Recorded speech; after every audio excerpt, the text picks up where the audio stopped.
At night, when the other engines are tucked away in their sheds, you can still hear the faraway call of an engine's whistle and the clickety-clack of train wheels turning. This is the sound of the post train. One train is pulled by Thomas and the other by Percy, as the loads are too heavy for one engine to do the work alone. The post is loaded into trucks at both the harbours, and the engines pull their trains through the silent stations, delivering their precious loads. On a clear night, a big shiny moon brightens their journey, but often Thomas and Percy can't even see the stars. But whatever the weather, lamps along the track always light their way. One night, Percy was waiting at the junction. The main line train was late.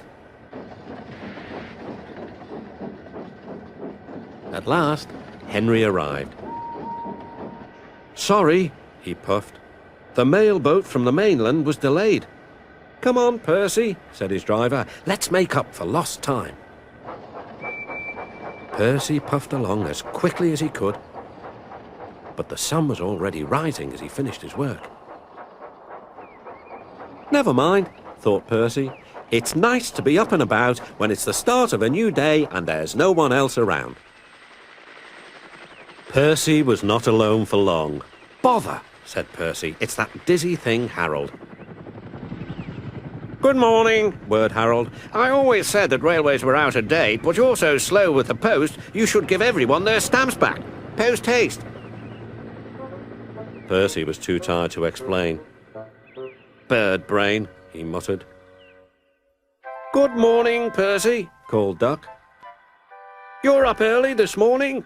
"No, you're wrong," sighed Percy. "I'm back, tired and late."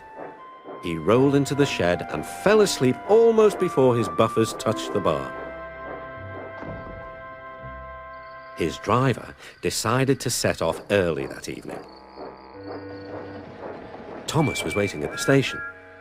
"Thank goodness I've a chance to speak to you. Driver says that the person in charge of the post has complained to the Fat Controller about the delay last night." "But that wasn't my fault," replied Percy. "I know," said Thomas, "and so does the Fat Controller, but this post person wouldn't listen. Tonight, we'll just have to be quicker than ever before." The engines were just leaving when they heard a familiar buzzing. "I say, you two, there's news flying about."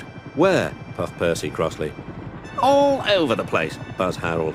"They're going to scrap the post train and use me instead. Wings work wonders, you know, always." "Rubbish," huffed Thomas. That night, everything ran like clockwork.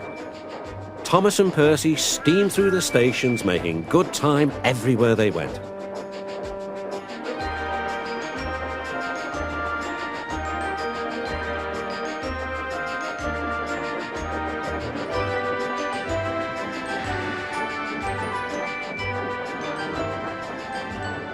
At a station, Thomas noticed a man looking cold and worried.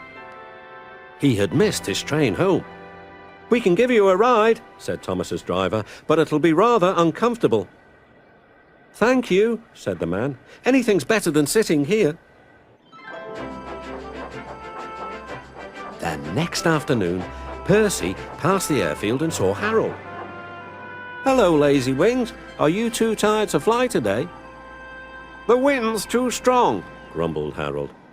"I've been grounded." "You need rails," laughed Percy. "They work wonders, you know." "Always." That night, the Fat Controller showed the two engines a letter. It was from the man who missed his train. "He thinks you're both splendid," said the Fat Controller. "And everyone says that the post train is the pride of the line."